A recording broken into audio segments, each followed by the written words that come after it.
Welcome back, ladies and gentlemen, to your fave film critic, the podcast starring, hosted, produced, conceived of by your favorite film critic, me, Dom Griffin.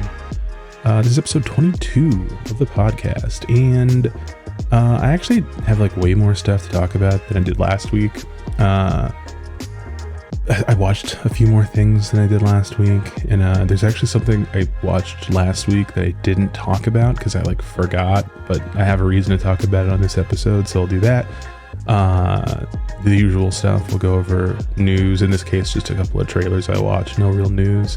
We'll go over what I watched, I'll answer some questions, but first, before that, I'm just going to kind of open the episode with sort of like a channel update type thing, and also just like a personal story, I guess. It's not that serious or nothing, but like I'm just going to talk about some stuff. And I feel like that stuff is like the most like niche shit on the pod when it occasionally happens. So I wanted to do it up front. That way you guys could just like skip it if you wanted to do that. So let's get into it. So I was originally planning to... I've got a video mapped out that's sort of like a compendium of blurb reviews, because I've watched a lot of movies throughout Oscar season and they all had like weird embargoes that I wasn't keeping up with very well and stuff. So like, rather than making like, I think it's like 6 different videos that would, in my opinion, all be kind of like of diminishing quality, I just wanted to make like one big video that touched on all the films, which I've never done before. But I sort of feel like I might start doing more frequently, depending if there's just chunks of the year where I watch a lot of stuff back to back. I think that's kind of what I'm going to do. But, I was going to, record and edit all of that, this past Wednesday, which is my day off from work. However, this will get a little bit, I don't know about TMI necessarily, but like, inside baseball, Armchair Auteur lore, I guess. So like for the last week or so, I've like not been able to feel the right side of my face. So like if you just drew a line down my face, like Two-Face, like the right side of my mouth, like my nose, under my eye, like this whole fucking region, is alternately like numb and or just like, it just kind of feels like if like when your leg falls asleep, but it's like the whole right side of my fucking face. And it's been happening for like a week, and I was talking to my doctor about it because I was like, this is weird. And every time I like Google it, a lot of scary shit comes up, but I'm not in pain. I don't feel any kind of discomfort other than like eating is really annoying. It feels like someone else's tongue is in my mouth, and like not the fun way. So my doctor, really sweet lady, bless her heart, she was concerned that I wouldn't be able to get in with like a neurologist quickly enough to like inspect things further. So she was like, just go to the ER. Like that's probably the quickest way to get some help with this, and they'll run tests and stuff. And I was like, doc, it's my fucking day off. I had a video to make. I don't want to go to the fucking ER. It's like I fucking hate hospitals like so much. Like when I was growing up, my grandmother had like a lot of different ailments, and I spent a lot of time in hospitals and in doctors' offices and stuff. And like, I just have like a real like revulsion towards it, even though I think it's a noble profession and obviously helping people get well is important. If I'm in a hospital, I am fucking annoyed. And I guess a lot of people are like that. I'm not special, but I didn't want to go. But again, I just kept Googling shit, and like, I kept seeing like worst case scenario stuff. And I was like, I feel like if I, have multiple sclerosis, I should probably know that soon. And I'm a person who like is a real big procrastinator when it comes to like important health things. Unless I'm experiencing like actual excruciating pain, whatever a doctor has to do or look at is always like back burner for me, which is obviously bad. And because I'm getting older, you have to like not be that way. You have to just start actually, like, I don't know, like when you're 22, not that it's okay to not care then, but it's like par for the course, and like you feel indestructible and immortal and all that stuff. I do not feel immortal anymore. I do not feel indestructible. I should and am taking my health more seriously. I think that's just like a thing I feel like a lot of my guy friends, like we all end up having way more conversations than we used to about like health stuff and like, yeah, dude, you gotta get that checked out. You gotta do this. Like it's good. It's good that we can encourage one another into wellness. But this year I've been trying to correct a lot of things about my health. I've lost like 50 something pounds in the last few months. I'm diabetic. I got like my like blood sugar levels back down to like a good thing. Like I've been working on my blood pressure because, as I probably have said on the podcast before, I've had a doctor tell me like the way that I manage stress is probably going to kill me. And I was like, okay, you're fine. You're right. I guess I'll take better care of myself or whatever. So I've been doing like good stuff. The last few months, I feel like I've like done a bunch of things that are like good for my health and well-being. And because real life is not like a video game, there's not any kind of like, you know, feeling of real accomplishment. Like friends have said nice things and my friends are very encouraging. And I have a lot of loving, caring people in my life. And I'm grateful for that. But like at the end of the day, like I'll do something that's like an achievement. And then I am just like, whatever. You know what I mean? Like I got to celebrate myself more, whatever. But I say all that to say that like I thought stuff was going good. You know, I thought that like, you know, you get like test results back from like a doctor's appointment and the little portal you log into and you're like, hey, all that stuff looks better than last time. It's fucking dope. Let's fucking go, you know? And then I'm like, why is my face so numb? It's like, why am I so tingly? And it's not, I don't do like drugs or anything. It's not like a Coke thing or whatever. And I didn't talk to anyone about this really. Like I told like one friend, I guess. One of my deficiencies as a human being is like, I will 100% like field casual texts and memes from you and then like casually kind of mention like, oh yeah, I'm at the ER. I'm like, what the fuck? Why are you at the ER? You know, like that's just, I don't like telling people things sometimes. So like, you know, I also, part of me was like, if I tell someone they're going to make a I Can't Feel My Face joke. And that's maybe like my least favorite Weeknd song. It's a dumb reason not to talk about something, but whatever. I've established who I am on this podcast. So I went to the ER yesterday at like noon and I was like, maybe I'll get really lucky. They'll run some tests. They'll be like, it's this. And then I'll be out of here in time to still make this video. But I went to a local hospital here and not a great ER. And like they were really backed up. Things were really crazy. I spent almost the entire, it was like 10 hours, I think, in the waiting room. Like they would take me back to do individual tests and like diagnostic stuff, I guess. And they'd send me back to the waiting room, which is fine because like I'm not in any pain. I'm not feeling any discomfort. This is just a weird thing that I need help with, you know? So I'm surrounded by people who are like dealing with real shit and like are very sick or like injured or like in pain and they don't know what it is and stuff. So like, I did not want to be the like impatient guy who's like, can we like wrap this up? Can we get me out of here? I got a lot of stuff to do. You know, I was just like, hey, I'm the one that wants to find out whether or not I have some kind of complicated brain or nervous system issue. It's going to take time. Let the people do their thing and whatever. And I met a lot of very nice nurses who are all very, very overworked and very frustrated. I met this one sort of corked up, messy haired white boy phlebotomist. Never met a white boy phlebotomist before, who seemed kind of like a Barry Keoghan character. He was very nice, but I spent the whole fucking day like sitting in front of a vending machine that was like eating people's money. And there's like this sweet like abuela who like called the number on the vending machine demanding to get her dollar back. She wasn't demanding it like she wanted someone to come hand her $1. It was very matter of fact, like, well, I ate my dollar, so I just want my dollar back. And I could hear the guy at the other end of the line being like, well, it's $1? Like, who cares?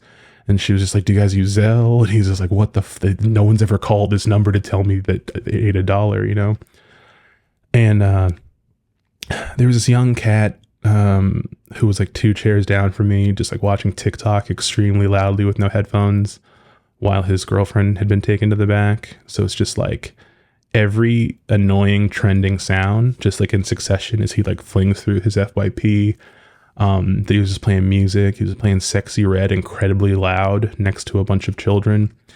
In his defense, I don't believe these children spoke English, but it was still kind of just a weird vibe. He proceeded to conduct a handful of drug deals from the waiting room on speakerphone.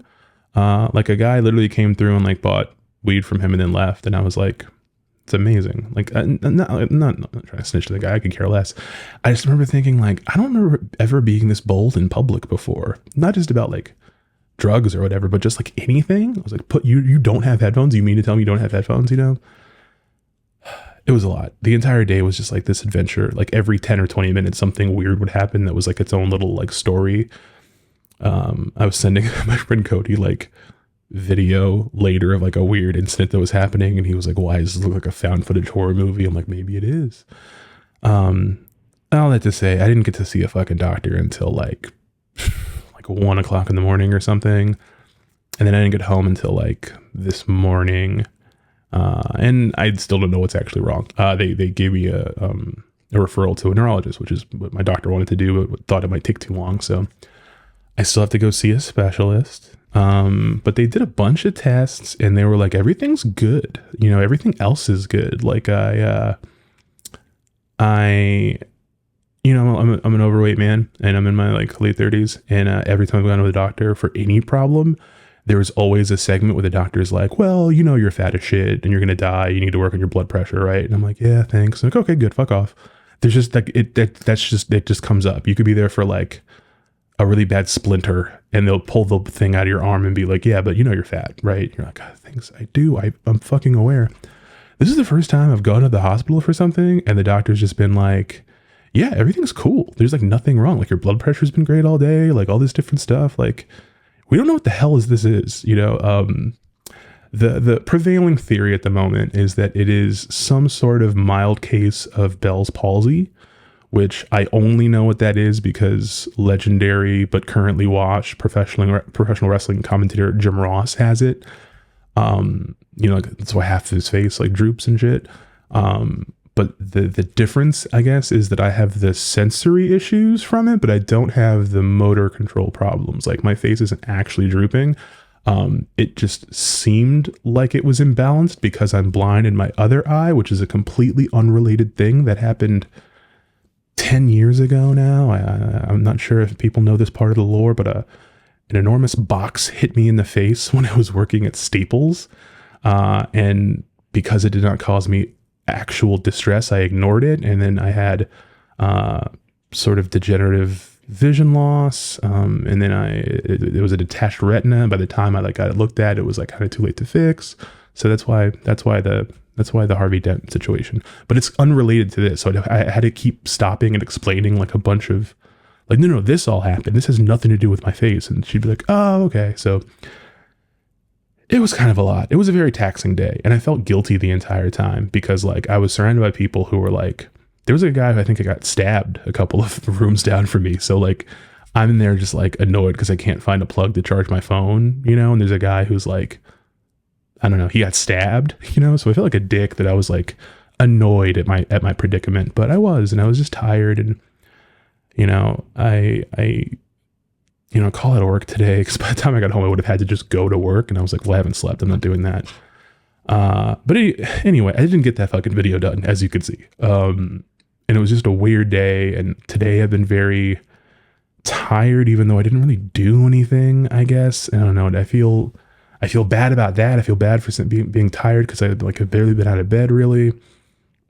I had a couple of phone calls as like the most work I did today, but yeah, I just feel kind of low energy essentially.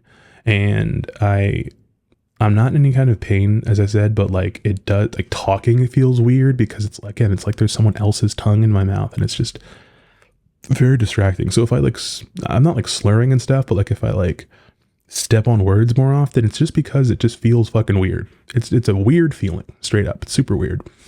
And I feel better knowing that there's nothing wrong in my brain or anything crazy. Like I definitely had a good hour of the day where I thought they were going to discover some sort of like super melodramatic, like a bomb in my forehead or something or whatever. But no, they were like, you're fine. You're like the doctor on more than one occasion said, this will probably just go away. And I was like, okay, like that's what that's what I feel about every other health thing I've had in my entire life. I'm always like, this will just go away, and then it doesn't. Now this thing is weird, and I'm like, I gotta be proactive. I can't be like how I've been. I've got to be like a man about this. And they're just like, no, it's probably cool. And I'm like, what the fuck, man? You guys gotta pick one. You know?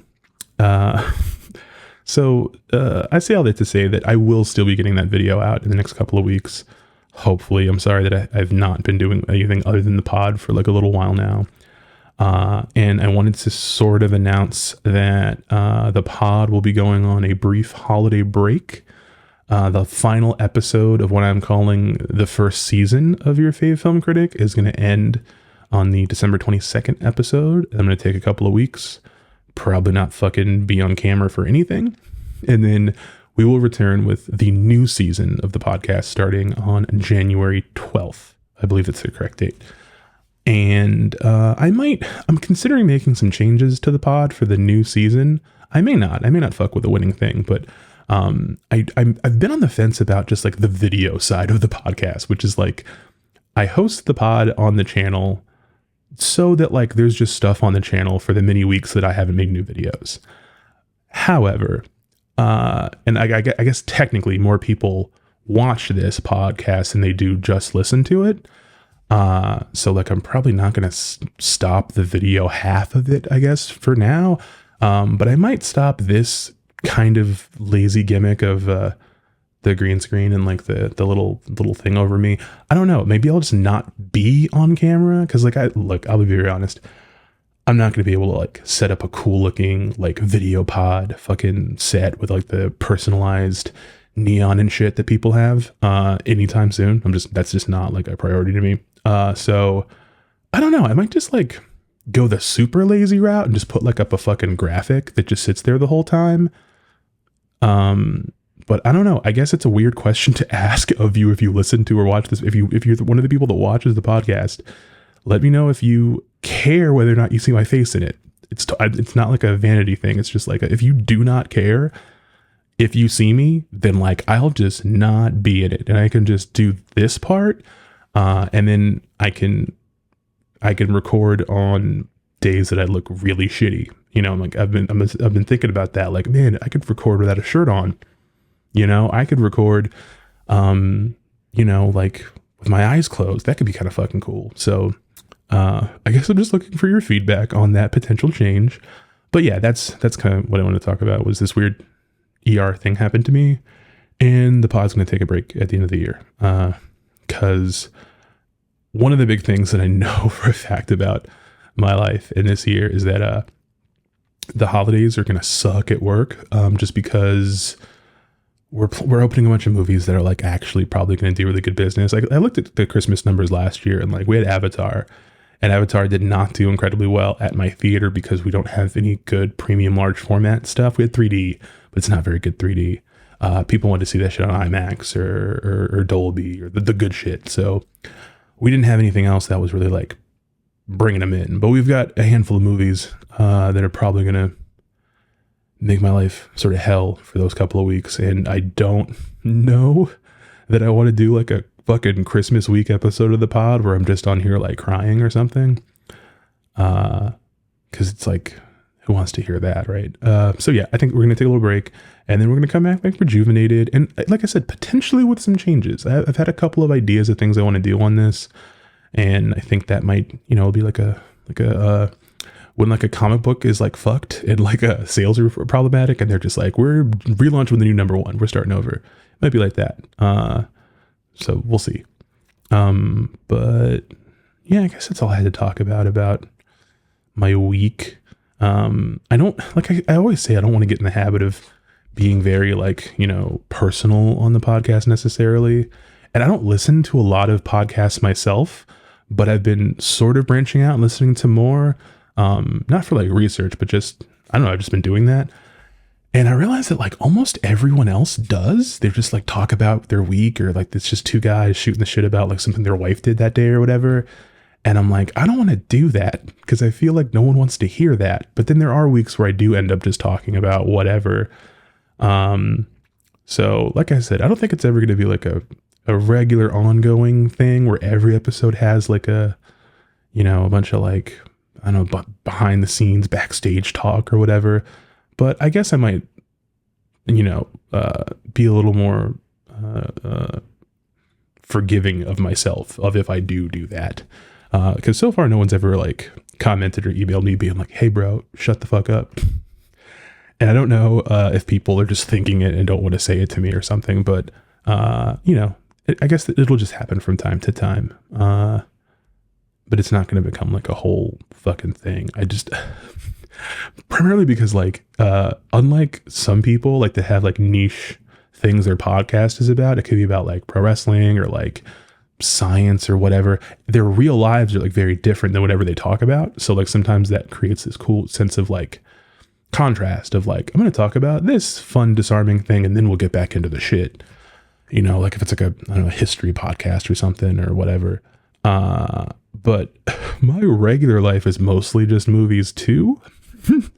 Like, you know what I mean? Like it's movies all day at work. It's movies when I'm home. Like I go to like one of the only social things I do anymore is going to the movies. So like, nothing very exciting happens to or for or around me. And all of the things that I experience on a daily basis that are interesting are mostly just me viewing the world with sort of a magical lens. So like I've discovered that, because there's so much like just mundane routine in my life that like the mundane routine things that I do, I always look at them sort of like, as this could be like a fun thing, So I always have like funny interactions with like my neighbors or like people at 7-Eleven or like at the grocery store or like DoorDash delivery men or whatever. You know what I mean? Like I'm just very open to bits and shtick and like just funny occurrences. So like sometimes when I tell people stories about like my regular life, like it's so exciting, you're always doing cool stuff. I'm like, were you not listening? This story took place at a gas station. Nothing happened. Like, I'm like what do you see those like weird young people who are very plot centric about movies on the internet? And they're like, this movie isn't good. Nothing even happened in it. There's no plot. Like my life, tons of no plot. Just a bunch of like vignettes, just scenes from a life or whatever. So, I that's kind of why I don't share them on here, because it is really, really kind of like boring. But I don't know. I did think the ER thing was kind of worth talking about because I didn't really talk to anybody else. I didn't really tell anybody else about this. I told a handful of people, again, as just being like, yeah, I'm in the hospital. Like, what? Why? Oh, I forgot. Yeah. Because I'm an asshole and everyone tells me that I'm always burying the lead in conversations. I don't know why I do that, but I do. So, there's something to work on in the new year. Maybe just being transparent with people. We might try that. So that's it for the personal interlude shit. I mainly just wanted to tell you that I was at the hospital and that I'm not dying like I thought I might be. And that as a result of me not dying, the podcast will continue, but we're going to take a break around Christmas and we're going to come back with the new season in the new year. That was a lot. Okay, so we're going to talk about the news really briefly. And like, I didn't really pay attention to a lot of actual news. I just watched a couple of trailers. I've watched the GTA 6 trailer, and this is not movies, obviously. And I am not a video game person. I have not owned a home gaming console since I don't know, like the first PlayStation. I didn't even own a PS2. Like I gave up on gaming that early. I spent all my money on like CDs and books and shit. I just didn't play games anymore. The only sort of what do you call it? The only like other times that I have played games is like if any friends of mine get like a new fighting game, like any Street Fighter, any Tekken, any like fighting game, Marvel vs. Capcom, whatever, and then any like wrestling game, I'll go over and like play that with whoever. Because like they're sort of technically the same forever, no matter how good the graphics get, and those are enjoyable for me. I'm not a first person shooter guy. I don't have the coordination. I'm not like a open world exploring shit person. Like I don't know. I like watching it. I like watching stuff on YouTube of people playing or whatever. Like I went through a very intense period this summer before the podcast started where I became obsessed with Metal Gear Solid, even though I've never played a single Metal Gear game. So like I'm not anti video games, but I am someone who doesn't like. I have no plans to like buy a system or anything because I know I won't play it enough to make it a good purchase.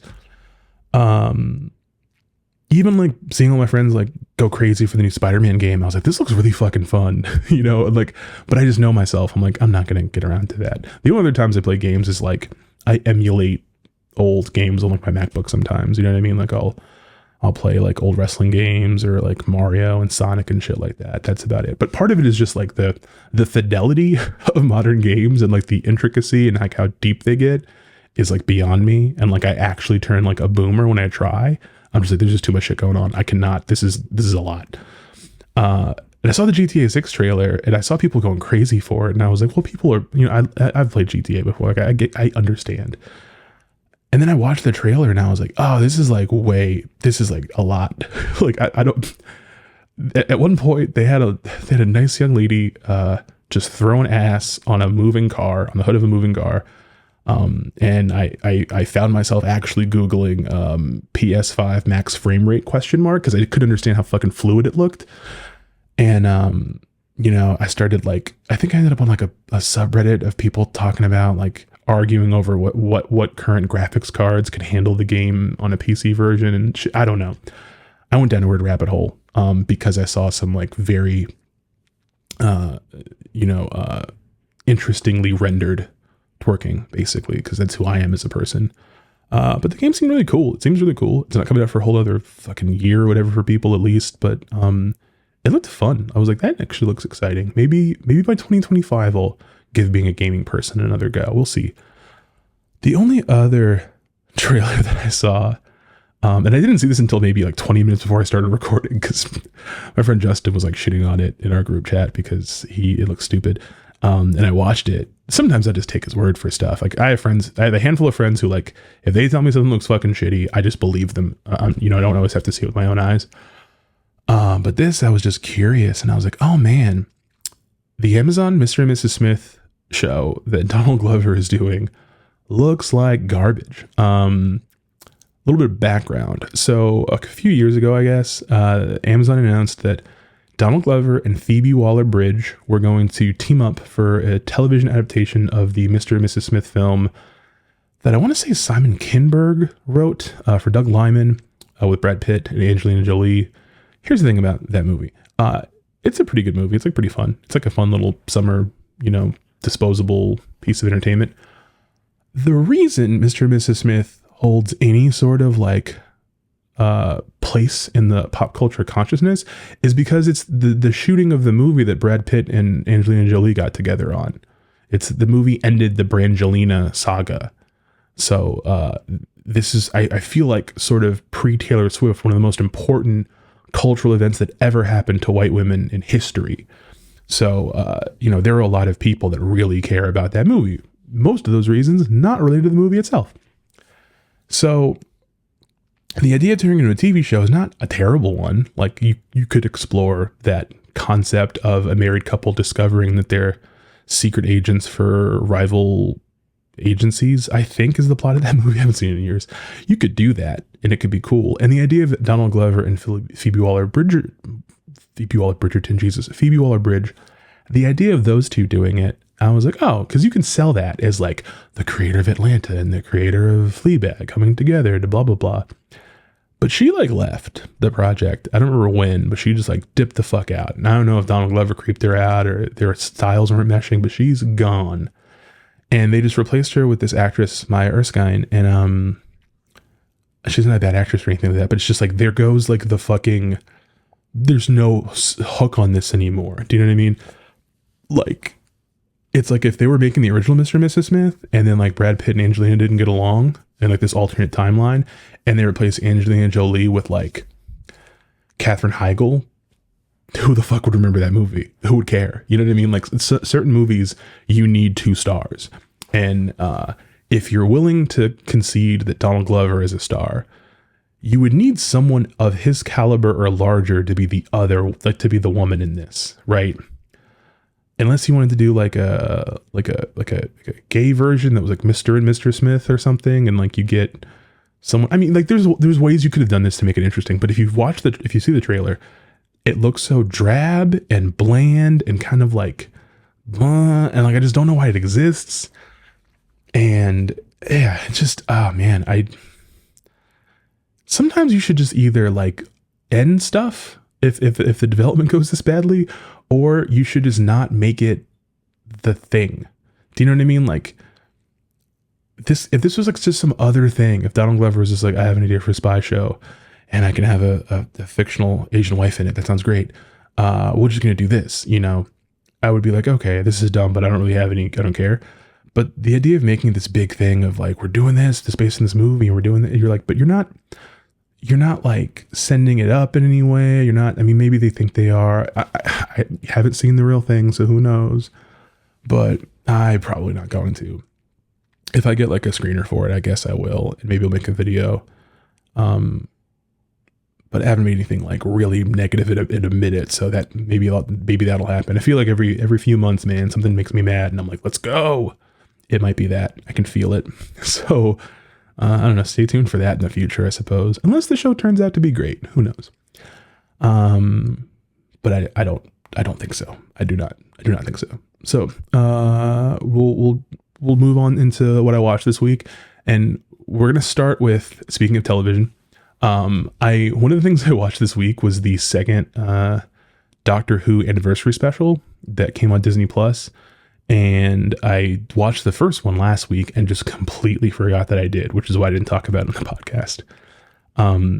But so I'll just talk about both of them, I guess. So Doctor Who, I don't know how you guys feel about Doctor Who. I've been a fan since like the 2005 like reboot, like the beginning of like New Who, like a lot of people.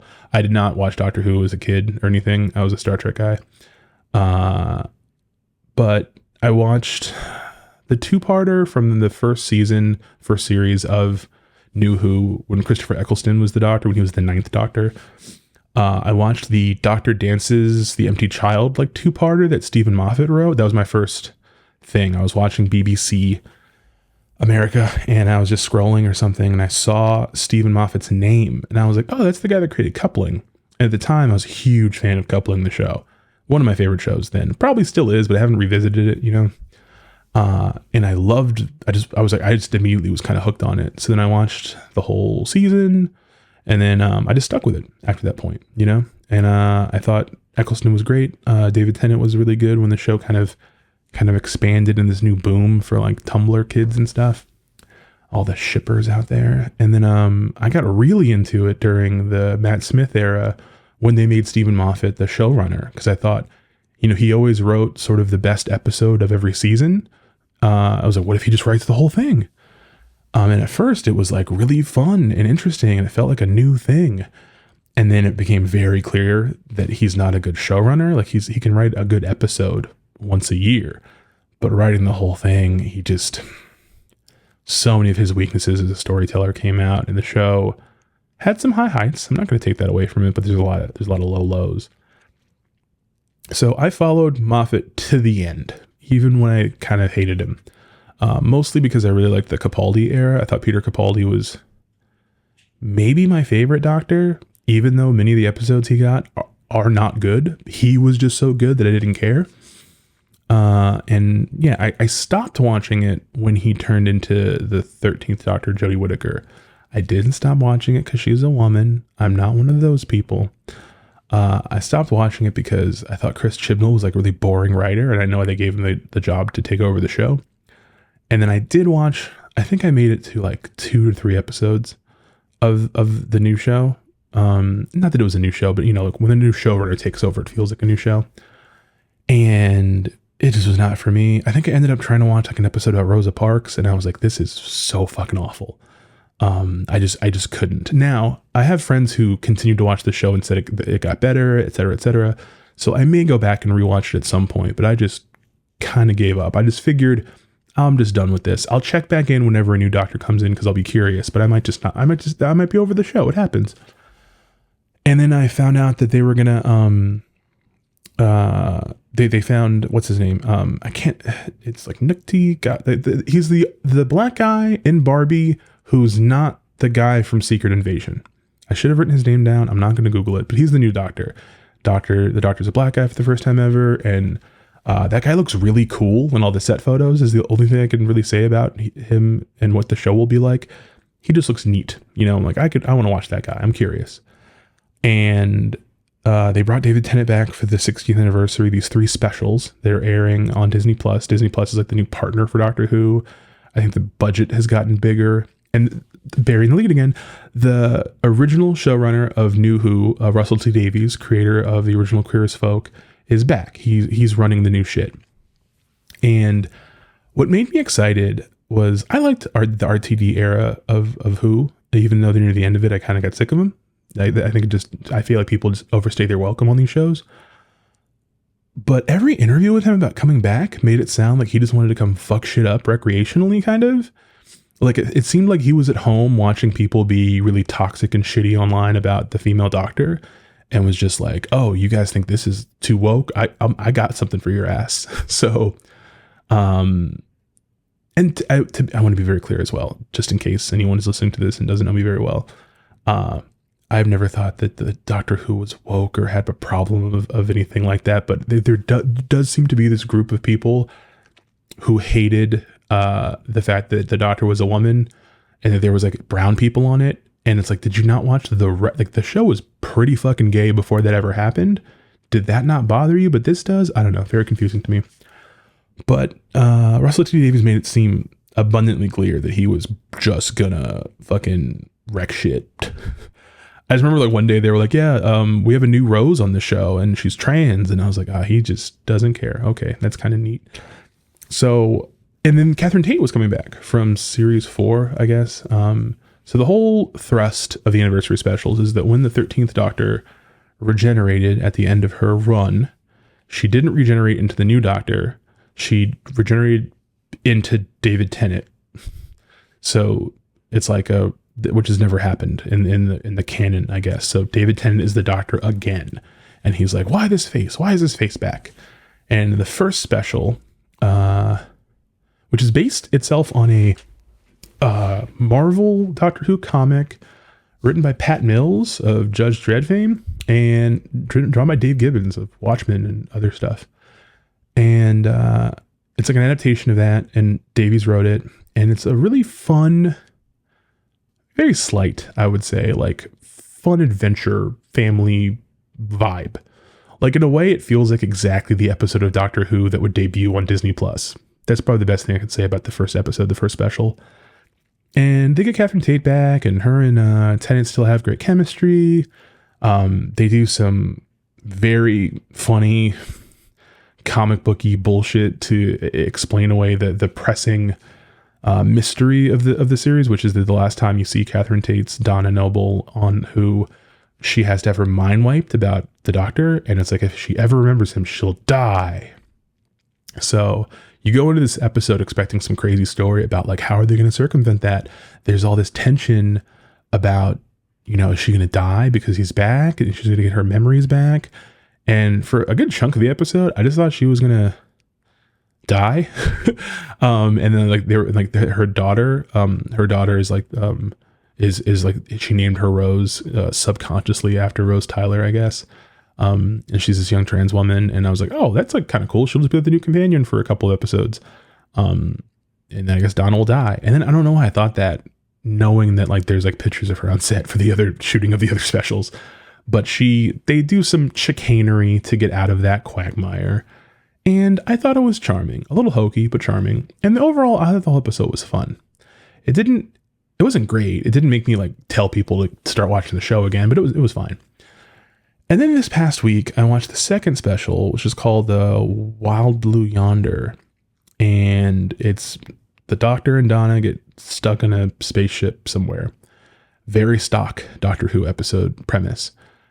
And at first I hated it because I was like, this is like the laziest, most obvious sort of retread thing ever. How can you comfortably call this a special? This is just like a lazy filler episode.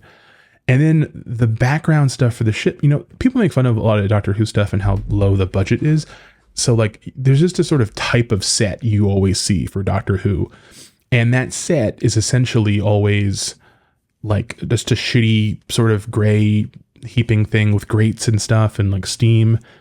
For this, it's actually just like a giant like blue screen CGI thing. And I was like, I kind of miss the shitty set, to be honest, because this looks like fucking terrible.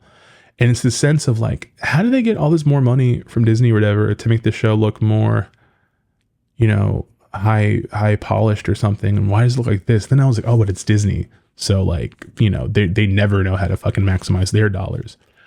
But I was wrong.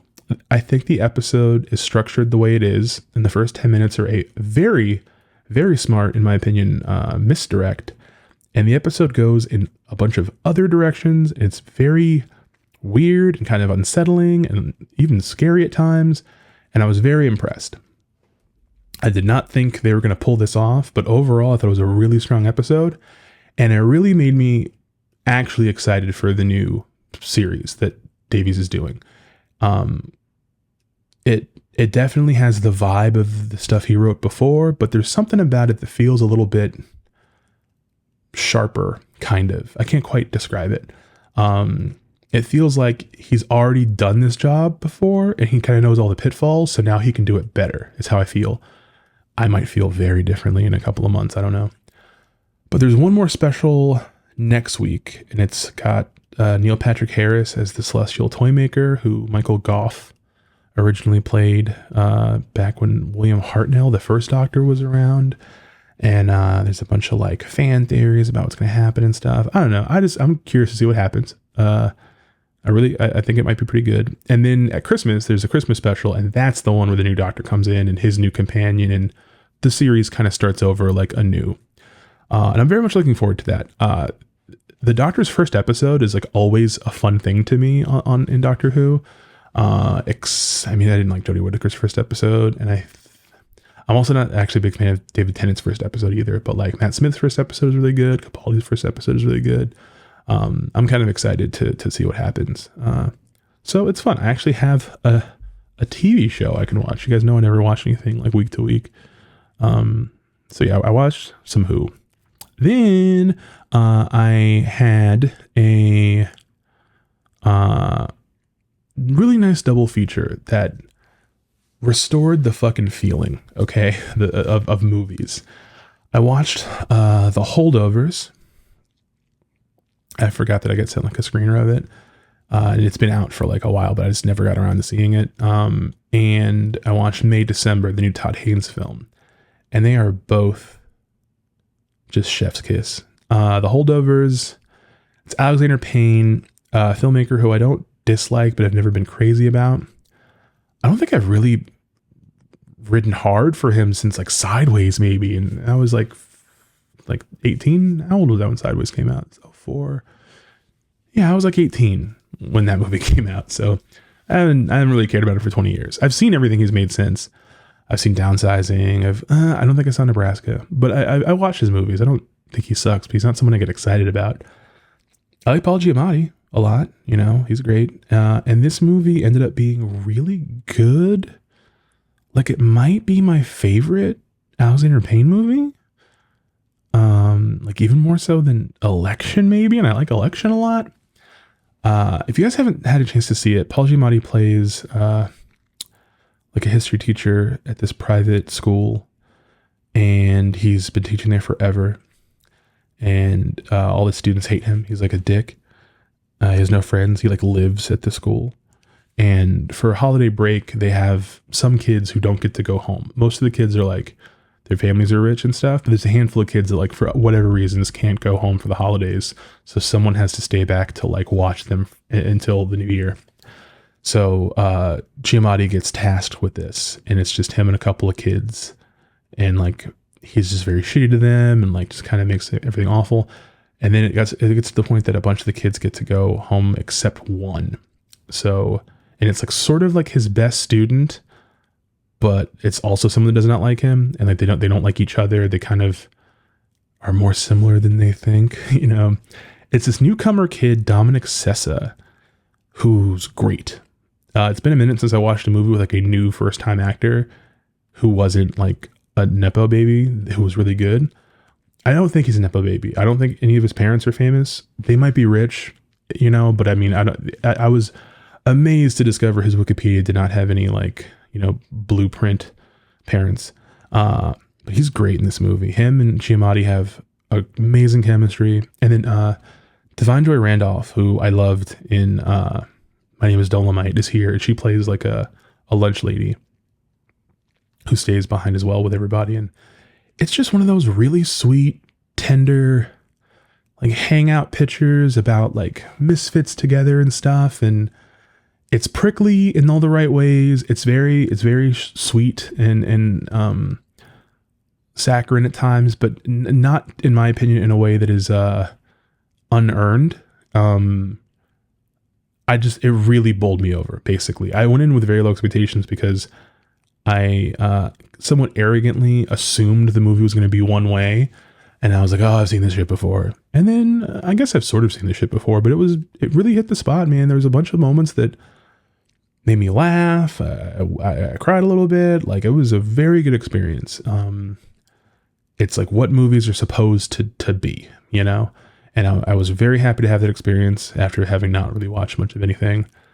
And it just really got me back in the game, kind of, if that makes sense. I was like, yeah, just a good ass movie. Sometimes just a good ass movie really, really does everything for you.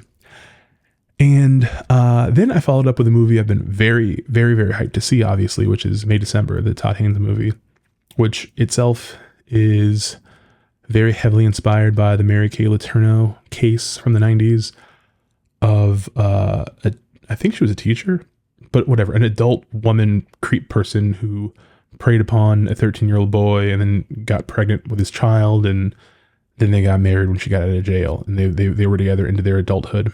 And Julianne Moore is playing sort of the Mary Kay part. It's not really her, but it's, you know, inspired by.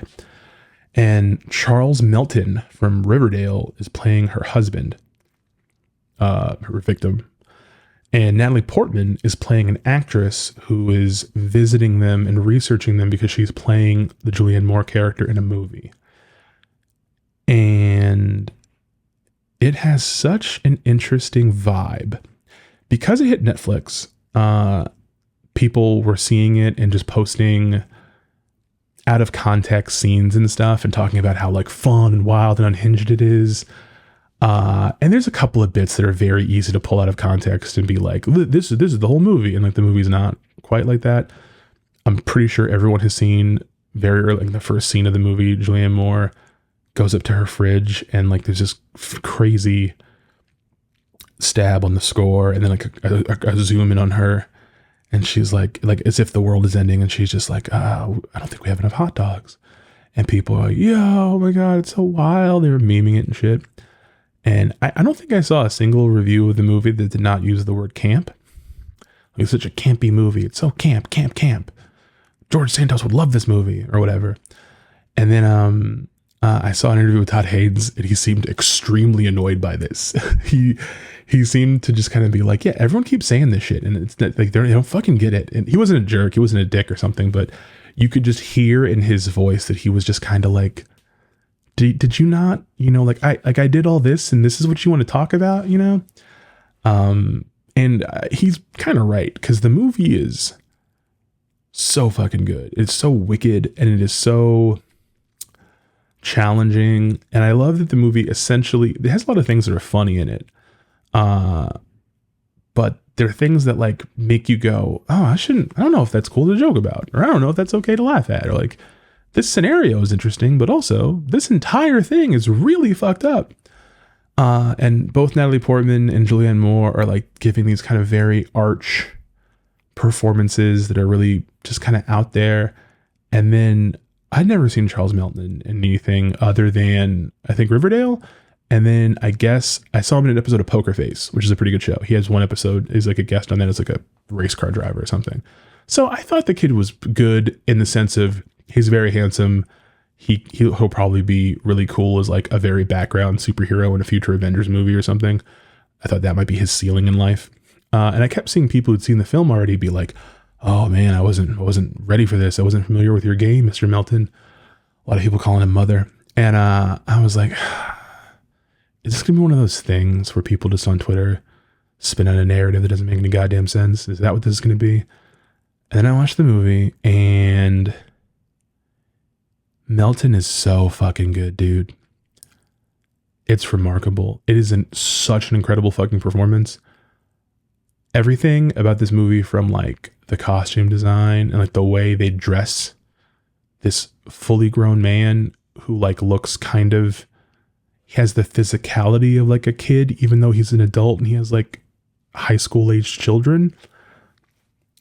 And I mean, I guess it helps that Melton's like younger than he's playing in real, like he's playing someone like in his 30s, but I think he's like in his late 20s or something. It's like the opposite of when you're 30 and you play a teenager. And it is, I'm glad I didn't have to write a review about this, because I actually don't know how I could have done it, because everything about the performance is so rich and so good. I hate to just kind of repeat, oh, it's good, this is great, but no, there is something truly remarkable about his turn in this. There's like the sort of emotional climax of the movie, which recontextualizes real lines from an interview with Mary Kay Letourneau at a very crucial juncture in the film. Devastating, absolutely devastating. The fucking ending of the movie, devastating in a different way. I could see sort of a twisted double feature of this with like Tar. I've seen people drawing those comparisons, just for the way it wrestles with like public personas and like myth and personal responsibility and a bunch of other buzzworthy shit. I wish I could. I don't know. There's I saw a tweet that someone had screenshot. You know, sometimes, okay, so critics go to see movies earlier. They go to festivals, and very often there's a review embargo where it's like you cannot put out a review until such and such date. But the social embargo has lifted. You can talk about it on Twitter all you want.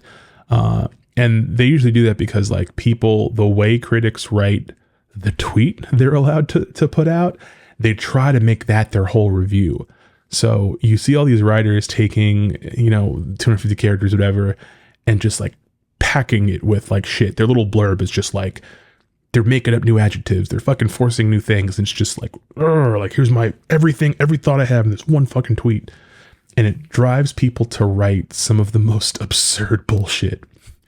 And it's funny when it's like a Marvel movie or something, because they just talk about it like, oh my God, they've never seen anything like this or whatever.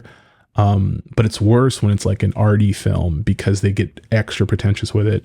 And there was a screenshot of one of those type of tweets about May December that looked like a fucking drunk AI made it. Like it was just so much. And like someone had retweeted it with kind of being like, all right, watch it now. Just stop. It was just too much. But I worry that I like the movie so much that I might have done the same and would have been very ashamed later after I hit send. It's a very good film. It's fantastic. It's certainly going to be in my top 10. So it might be something I revisit for my end of the year video. So you might hear like, I don't know, more measured thoughts about it. But for now, fucking incredible movie. I fucking loved it. Melton is so fucking good. Oh my God. He's so good. It's just like heartbreaking. It's such a good performance. Man. I really thought it was going to be the kind of thing that would be like, oh, this is going to get overrated. People are doing too much. Like, no, they're not. They're not doing fucking enough for this guy. Like, he like has to get the Oscar. He will not. It is gonna go to Robert Downey Jr. But for Best Supporting Actor, I feel like he's an obvious winner. Like he could get nominated and end up in a category with Ryan Gosling, Robert Downey Jr., Robert De Niro, and I don't know who the other person would be. I've watched a lot of movies, but I'm not certain. And just fucking heavy hitters. And it'll just be this kid from Riverdale, and he's just like, got it. So I don't know. I'm rooting for the guy. That's all I watched this week. Did I forget something? No, I'm sorry. I'm not going to talk about it really, but I also watched Nick Mullen's new comedy special, Year of the Dragon. I'm not like a Come Town guy. Like I'm not in that like fandom, but I like Stav a lot. He's like kind of one of my favorite famous fat people. And I've never listened to an entire episode of Come Town ever in my life. I've never made it all the way through an episode of the Adam Friedland show either, but I have heard like in like clip form, Come Down has a lot of funny stuff to me. I'm not as into all the edgy shit. I'm not as into all the like kind of weird stuff where like their fans just think like racism is funny or something. You know what I mean? Like, so I'm not like that. I saw Nick perform in a fucking like record store on U Street like 10 years ago, at an event a friend of mine was like emceeing, because Brandon Wardell was moving out of DC to New York at the time. And the event had a handful of like that kind of like sort of like early burgeoning hipster comedian like at the thing. And like I thought it was pretty funny then. I thought it was funny. And you know, Compton has some funny bits. There's a bit they have about like Batman that I always rewatch when I'm bored. There's one video of them that's like liberal Sesame Street where Nick Mullen is doing Elmo, like talking about gentrification and stuff, that like is one of my like go-to I'm in a bad mood, I need to laugh videos, you know? So I'm aware they're like problematic and stuff, and like there's a lot of weird stuff about them, and they try to get away with a lot of like bullshit, but in general, I think that Nick's stand-up is pretty good. And I thought it was a pretty good special. There's a handful of things where you could tell he's been spending years trying to hone the perfect set of a very specific kind of comedy of being like, how offensive can I be and still have it be able to be interpreted that I'm not a bad person. And there's a couple of moments in the special where it breaks. It's like, I know you're trying to push the envelope here, but you broke it. The rest of it though, a lot of really good bits. I thought a lot of really funny parts. I really enjoyed it. I was not in a great mood. I needed something funny to watch. I didn't think I'd actually make it more than 10 minutes in, but I watched the whole thing. It was nice. Which is very weird because I've also really been into like Shane Gillis's stand up and like comedy stuff recently. So it's just like this weird like secret double life I have where I don't know, listen to canceled comedians. I don't know what it's about, but I think those two guys are like pretty funny. And I think they're actually kind of underrated despite some of their transgressions. So I watched that. Okay. Then I watched one other movie I'm not going to talk about too much because I'm reviewing it for Looper, but I went and saw The Color Purple, the remake. Well, I guess you can't call it a remake. It's the adaptation of the musical. And I've never, read The Color Purple. I know of it pretty well just from sort of a pop cultural osmosis. And in my head, I thought I knew more plot points of the movie, of the story. And I realized I was mixing it up with key plot points from Zora Neale Hurston's Their Eyes Were Watching God, which is very embarrassing and not something I really want to publicly admit, but that's the truth. So I've never seen the Spielberg adaptation either. Like I've seen scenes. I'm like familiar with the iconography of it, but I've never seen it. So some of the stuff I sort of knew from like the key quoted memed scenes from the movie adaptation. And I'll have better, more carefully worded things to say in my real review. But all I can really say about this movie is like, who the fuck wanted to make this a musical? This story is so like, people have spent decades saying that Steven Spielberg's adaptation of The Color Purple is bad because he is too sentimental and he's not the right person for this kind of story because so much horrible, awful shit happens to the protagonist. And at that time, in the mid 80s, Steven Spielberg was not the person to tell this story. Maybe now he could do it. I mean, he would never do it now because no one would ever ask a white person to tell this story now. But the now Steven Spielberg could probably do a pretty good job. But like the then Steven, from what people say, I haven't watched it, did not. And I've always seen that criticism of like, it's just too nice. It's too soft and too sugary. And I was like, okay. Some people don't seem to think like, I guess my thing is if you watch that and you think this is too sugary, this is too sweet, et cetera, you know, this is not becoming of a story that is this deep and has this much like complexity. What part of you then wanted like song and dance numbers interspersed throughout it, I guess, is my thing. I don't know anything about the real musical. I have to do some more research for my review and stuff. But why? I just kept asking myself why in the movie. It's gorgeous to look at. It's got some pretty good performances. I think it's pretty well directed. Like there's some interesting camera stuff, and I like the way the movie's lit. It has this sort of not like natural lighting, but it's just because it's a time where a lot of the internals would be lit by sunlight or nothing. There's a lot of stuff that feels like has the style of a naturalistic sort of, this is just the light coming from outside. Even though, you know, there's probably like a giant fucking thing bouncing off of something, but it feels like it's just the sun. And I kind of dig that.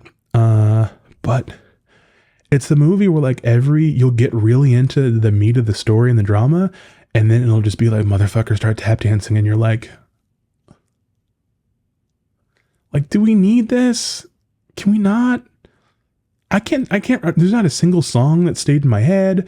There's not a single bit that like I felt like was enhanced by it being a musical.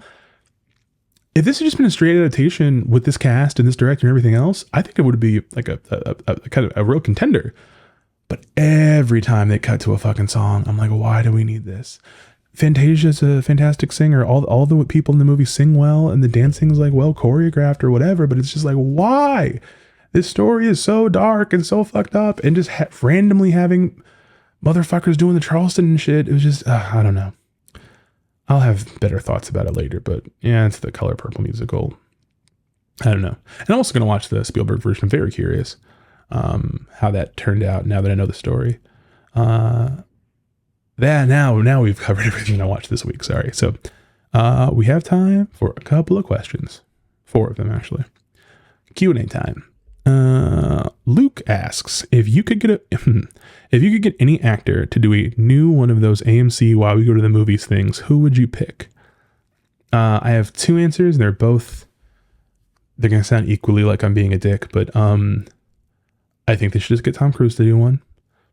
I know people hate the president of movies gimmick and stuff, and they think that it's like fake or he's just all this shit, but like, too many people have too many compelling sounding stories about Tom Cruise genuinely loving and being obsessed about movies for me to tolerate any slander of people acting like it's a gimmick. I think that guy just loves fucking movies, and I think it comes out.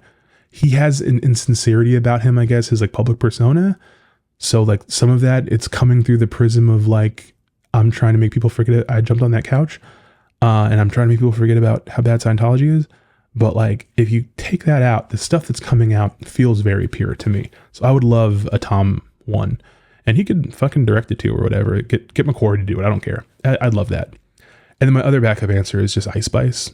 I know people think that she's like kind of like just a meme and like she's gonna be a flash in the pan. But now a 2-hit wonder, but I've heard her talk about movies a couple of times in interviews, and I would just let her do whatever, like just film her for like an hour talking about movies and then just make a super cut for the commercial. And let her do like her emotes and her poses and stuff as well. That is what I would do if I were AMC. Fuck it. Put them in the thing together. Put them both in the fucking commercial. All right. They'll put some butts in seats. Thanks, Luke. That's a good question. He said that like right as I was about to hit record. So like I left him on red after this, and Luke, I'm very sorry. Next question. The homie Rob Secundus asks, question, what is the most pro wrestling movie that is not about pro wrestling? What is the most pro wrestling movie franchise? That's actually pretty great. Okay, so the most pro wrestling movie franchise is actually a very easy one. It's the Fast and Furious series. And part of that is literally just because The Rock is in it, and his approach to things has a sort of carny mentality built into it. So even though it's about heists and cars, and I guess they turn to spies and shit, the way they sort of build up things like the different like scenarios and like the beef people have and stuff, it is very similar to the way that like pro wrestling storytelling is. Like to the point that even though I think Fast 10's kind of like a big disappointment, the fact that the end of that movie is very clearly building to like a very common trope in wrestling is like a babyface is like getting like double teamed by 2 guys, and then like someone that he once hated comes to his rescue or whatever. Like they're very clearly setting up that dynamic with Dom and stuff, and Dom and Hobbs or whatever. And it was just like, yeah, this is so pro wrestling. I mean, something you see on social media a lot is the phrase like everything is pro wrestling, because like everything in media has an element of the same fundamental emotional structure of what pro wrestling really is and does. So anytime you have 2 people beefing or fighting about something or having a disagreement or whatever, there's often always an element of wrestling in that. But the other movie, I don't know about like the most pro wrestling movie that is not about pro wrestling, but I will say Godzilla vs. Kong is really like that. Like everything about that movie feels like it feels like it was booked, not written. It feels like a promoter put that movie together and was like, all right, you know, King Kong, you know, he's a good babyface underdog. How can we build him up? How can we get him hot enough for this feud to really be believable? You know, we got to get him over. We got to get him over even though he's not going to win. You know, how are we going to do this? Like, I could picture all of Godzilla versus Kong without Adam Wingard or any of the people that really made it, just with like Dutch Mantel in the back with like a cigar, just being like, all right, then Kong does this and whip off the ropes, quick clothesline. And then, you know what I mean? Like that's the whole time I watched that movie. I was like, yeah, I just picture like Michael Hayes in the corner, you know, fussing about the finish and how they're going to make it look and stuff. So, yeah, Godzilla versus Kong, I think is a fair answer. Yeah. Thank you. That was a good question, man. My friend Justin asks, these two questions kind of dovetail into each other, which is good. It's almost like I planned this. Justin asks, what are your thoughts on A Christmas Story and its marathons every year? This is such a good fucking question. And here's why. I have never seen A Christmas Story. Fucking ever. I've never seen it. Ever in my fucking life. I don't know what it's about. I don't know what happens in it. I don't remember everyone who's in it. I just know the fucking scene with like the tongue on the pole. That's it. I don't know anything else about this movie. And the only thing, if someone asked me about this movie, like, what do you think about this? I'd be like, oh, the movie that they just play all the fucking time at Christmas. My life growing up, when like they would advertise like Christmas Story for 24 hours for Christmas, I would just be like, why? I watch a lot of Christmas movies and a lot of Christmas adjacent popular culture. I like Christmas. I'm a Christmas person. I fuck with Christmas. I always felt like the whole world was ribbing me when they did those marathons, because I was like, why don't they do Scrooged or like Christmas Vacation or like fucking Home, like any other like dope Christmas movie? And I stopped fighting that because I just discovered everyone else has seen it and does love it. And anytime I would dissent, they would look at me like I was a fucking pod person. So I just kind of gave up on that one. I should just watch it at some point, obviously, but I don't want to. I just don't care. Like I straight up don't fucking care. And it's not like I'm trying to be. Sometimes people do that, this kind of gimmick thing where they're like, you know, everyone likes this thing, so I hate it. It's not like an on purpose thing. I'm not trying to be contrarian. It's just like my whole life, I thought it was like a gag that everyone was in on but me. Like I sort of thought it was like the Paul Rudd Mac and Me thing from Conan, but like forever with everyone about one movie. Like I just thought, oh, we all pretend like Christmas Story is the best Christmas movie. And we watch it over and over, you know, like it's niggas in Paris at the Watch the Throne tour. We're just going to do this 11 times, you know, like not for me. Someday I should watch it. I'm sure people genuinely love it and have genuine, real, memories and feelings about it. I just fucking, I don't. The marathons every year just seem crazy to me. You know what I mean? Like that's the thing. It just seems insane that people do that. Just play Top Gun instead or something, you know? Thanks, Justin. I'm sorry. I don't know. I'm so weird about A Christmas Story. I don't get it. And then similarly, my friend Mario asks, question for the pod. What are some movies you like to watch at Christmas that aren't necessarily Christmas movies? And I think that's actually pretty good because I do watch some Christmas movies. So like I watch Christmas Vacation every couple of Christmases. I don't watch it every year. I watch Scrooged, I would say like every other Christmas. I love A Christmas Carol. Like any adaptation of A Christmas Carol, I'll give a chance, even if it's like bad. I love that story. A bit of a tradition. I talked about Doctor Who earlier. Every year that there's a Doctor Who Christmas special, I watch it on Christmas. I didn't anytime Jodie Whittaker was the Doctor. I don't even remember how many she did, but I didn't watch those. I think Matt Smith's first Christmas special that Moffat did might be the best episode of Who he's ever made. It's kind of perfect. And I actually revisit that one episode quite a bit, pretty often. But I'll watch the Doctor Who Christmas special. I used to have a tape that my mom made that was just a bunch of my favorite Christmas special things. Like the He-Man She-Ra Christmas special, like a Family Circus Christmas, Mr. Magoo's version of A Christmas Carol that I always cry during. I don't know why, it's just so powerful to me. So I had like a tape of all those things together, and I just watched them all in a row. And I always thought of them all as one large special because I always watched that whole tape that I no longer have very clearly. But it used to be very important to me. Now though, around Christmas, I tend to just pick a bunch of comfort movies. It's not always the same movies, but like last year, I think I watched like a bunch of random legal thrillers back to back. Like I think I watched Michael Clayton around Christmas. Cause at that time, that's what was comforting me. I like that genre. This Christmas, I'm going to watch the new Doctor Who's Christmas special, and I might revisit Christmas Vacation. It's actually been a few years. But otherwise, I think I'm probably just going to like watch stuff that makes me feel cozy, that makes me feel safe or whatever, I guess. Like I'll probably end up rewatching Popstar, Never Stop, Never Stopping. That's a big comfort movie for me. Oh, you know what? Let's be real. Most years I just watch a bunch of Shane Black movies too. I usually revisit his entire filmography the week of Christmas, if not on Christmas. I don't know that I'm going to do that this year because I've done it so many times lately, but I might just rewatch Kiss Kiss Bang Bang, maybe. I'm not sure. But yeah, those are kind of my Christmas traditions. I kind of hope to make like a new one soon or something. Like I feel like I'm going to watch something soon. This is going to click really hard for Christmas, and it'll become like one of my new things. Like I haven't added new things to the rotation, I guess, in some years, and I feel like I'm entering a new chapter era of my life, age-wise, and I don't know, I might find that something really resonates with me, and that becomes like my new thing. I'm kind of excited at the possibility of that, I suppose. So yeah, that was a good question. Thank you. That does it for this week. Thank you guys for being here. If you're watching this on YouTube and you liked it, please hit the little thumbs up to tell the algorithm gods that you liked it.